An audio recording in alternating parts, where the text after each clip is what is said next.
ಅಸಲಿಗೆ ಬೆಳಿಗ್ಗೆ ಶಿವಮೊಗ್ಗದಲ್ಲಿ ನಡೆದ ಘಟನೆ ಆದ್ರೂ ಏನು? ಆ ಹುಡುಗರು ಟ್ರೆಕ್ಕಿಂಗ್ ಹೋಗಿದ್ರಂತೆ. ಅಲ್ಲಿ ಅವರು ಮಾಡಿರೋ ಕೆಲಸವಾದ್ರೂ ಏನು? ಈ ವಿಷಯನ ನಮಗೆ ತಿಳಿಸೋದಾದ್ರೂ ಯಾರು? ಈ ಹೆಚ್ಚಿನ ಮಾಹಿತಿಯಾಗಿ ನಮ್ಮ ಪ್ರತಿನಿಧಿ ರಮಾಕಾಂತ್ ಅವ್ರು ತಿಳಿಸ್ಕೊಡ್ತಾರೆ ಶಿವಮೊಗ್ಗದಿಂದ. ಕೇಳಿಸ್ತಿದೆ, ಹೇಳಿ ರಮಾಕಾಂತ್. ಕೇಳಿಸ್ತಿದೆ? ಹೇಳಿ ರೆಹಮಾನ್ ಅವ್ರೆ. ಬೆಳಿಗ್ಗೆ ಹುಡುಗರು ಟ್ರೆಕ್ಕಿಂಗ್ ಹೋಗಿದ್ರಂತಲ್ಲ, ಅಲ್ಲಿ ಹೆಚ್ಚಿನ ಮಾಹಿತಿ ಏನಿದೆ? ರೆಹಮಾನ್ ಅವರೇ, ನೋಡಿ, ಈ ಬೆಳಗ್ಗೆ 9 ಗಂಟೆ ಸುಮಾರು 9 ಗಂಟೆ ಅಷ್ಟೊತ್ತಿಗೆ ಸುಮಾರು 5 ರಿಂದ 6 ಜನ ಸ್ಕೂಟಿಲಿ ಬಂದಿದ್ರಂತೆ. ಇಲ್ಲಿ ರಾಗಿಗುಡ್ಡ, ಇದು ರಾಗಿಗುಡ್ಡ ನೋಡಿ ರೆಹಮಾನ್ ಅವರೇ, ಕಾಣಿಸ್ತಾ ಇದೆಯಾ ಕ್ಯಾಮ್ರಾದಲ್ಲಿ? ಚೆನ್ನಾಗಿದೆ. ಈ ರಾಗಿಗುಡ್ಡ ಸ್ಥಳದಲ್ಲಿ ಪ್ರಸ್ತುತ ಈ 5-6 ಜನ ಇವತ್ತಿನ ದಿನ ಬಂದಿದ್ದಾರೆ. ಅಂದ್ರೆ ಇವರು ಬಂದವರು ಹೋಗಿದ್ದಾರೆ, ಕಾಣಿಸ್ತಾ ಇಲ್ಲ ಅಂತ ಮುಂದಿನ ವಿಷಯ ನಮಗೆ ಬರ್ತಾ ಇದೆ. ನಾವು ಮುಂದಿನ ವಿಷಯನ ನಾವು ಸ್ಥಳೀಯರ ಹತ್ರ ಕೇಳೋಣ. ಬೇಡ ಬಿಡಿ, ಸ್ವಲ್ಪ ಟೈಟ್ ಆಗಿದ್ದಾರೆ. ನೋಡಿ, ಇಲ್ಲಿ ಯಾರೋ ಕೂತಿದ್ದಾರೆ, ಬನ್ನಿ.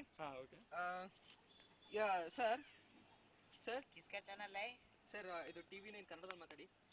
TV9 ಯಾ. ಹೇಳಿ, ಏನಾಗ್ಬೇಕಿತ್ತು? ಇಲ್ಲಿ ಈ ಬೆಳಗಿನ ಜಾವ 5-6 ಜನ ಟ್ರೆಕ್ಕಿಂಗ್ ಅಂತ ಬಂದಿದ್ರಲ್ಲ, ಅವರು ಕಾಣೆಯಾಗಿದ್ದಾರೆ. ಆ ವಿಷಯದ ಬಗ್ಗೆ ನೀವು ಸ್ವಲ್ಪ ಮಾಹಿತಿ ಕೊಡ್ಬೋದಾ? ಕೊಡ್ತೀವಿ. ನೋಡಮ್ಮಿ, ಬಾರಮ್ಮ ಇಲ್ಲಿ. ಈ ಮರ ಕಾಣಿಸ್ತಾ ಇತ್ತಲ್ಲ, ಈ ಮರದಿಂದ ಮುಂದೆ ಇನ್ನೊಂದ್ ಮರ ಕಾಣಿಸ್ತಾ ಇತ್ತಲ್ಲ, ಮನೆ ಬಂತ? ಅಲ್ಲೊಂದ್ ಮನೆ ಕಾಣಿಸ್ತಾ ಇತ್ತಲ್ಲ, ನೋಡಿ, ಅದೇ ನೋಡಿ ನಮ್ಮ ಮನೆ. ಲಾಸ್ಟಿಗೂ ಮನೆ ಸಿಕ್ತು ರೆಹಮಾನ್ ಅವ್ರೆ. ನಮಗೆ ಏನ್ ಮಾಡ್ತಾನೆ ಒತ್ತಾರೆ ಹುಡುಗರು. ಇಲ್ಲಿಂದ ಬೈಕ್ ನಾಗ ಬಂದ್ರಮ್ಮಿ, ಬಂದು ಇಲ್ಲಿ ಗುಡ್ದಾಗ ಬಂದ್ಬಿಟ್ಟಾರೆ. ಅಲ್ಲಿ ಹೋದ್ರು. ನಾ ಮನೆ ಮೇಲೆ ನಿಂತ್ಕೊಂಡು ನೋಡ್ತಿದ್ದೆ. ಆಮೇಲೆ ಏನಾಯ್ತಂತ ಗೊತ್ತಿಲ್ಲ. ನೋಡಿ, ಇದು ನಮ್ಗೆ ರೆಹಮಾನ್ ಅವರೇ, ಇದು ಇಷ್ಟು ನಮಗೆ ತಿಳಿದು ಬಂದ ಸುದ್ದಿ ಆಗಿದೆ. ಈ ಹೆಚ್ಚಿನ ಪ್ರಕಾರ ನಾವು ಏನಾಗ್ತಾ ಇದೆ ಅಂತ ಗೊತ್ತಾಗ್ತಾ ಇಲ್ಲ. ನಾವು ಮೇಲಿನ ಅಧಿಕಾರಿಗಳಿಗೆ ನಾವು ಹೇಳಕ್ ಇಷ್ಟಪಡ್ತಾ ಇದೀವಿ. ನಮ್ಗೆ ಸಾಮಾನ್ಯ ಶ್ರೀಮಾನ್ಯ ಯಡಿಯೂರಪ್ಪನವರು, ಈಶ್ವರಪ್ಪನವರು ನಮ್ಗೆ ಈ ಪ್ರಸ್ತುತ ಈ ವಿಷಯದ ಬಗ್ಗೆ ಮಾತಾಡ್ಬೇಕು, ಚರ್ಚೆ ಮಾಡ್ಬೇಕಾಗಿ ವಿನಂತಿಸಿಕೊಳ್ತಾ ಇದ್ದೇವೆ. ಈ 6 ಜನ ಮಕ್ಕಳು ಸಾಮಾನ್ಯದವರಲ್ಲ. ದಯವಿಟ್ಟು ರಮಾಕಾಂತ್ ಮಾತೆ ಮೇಲೆ ಇಡ್ತಾ ಇಲ್ಲಿ. Thank you.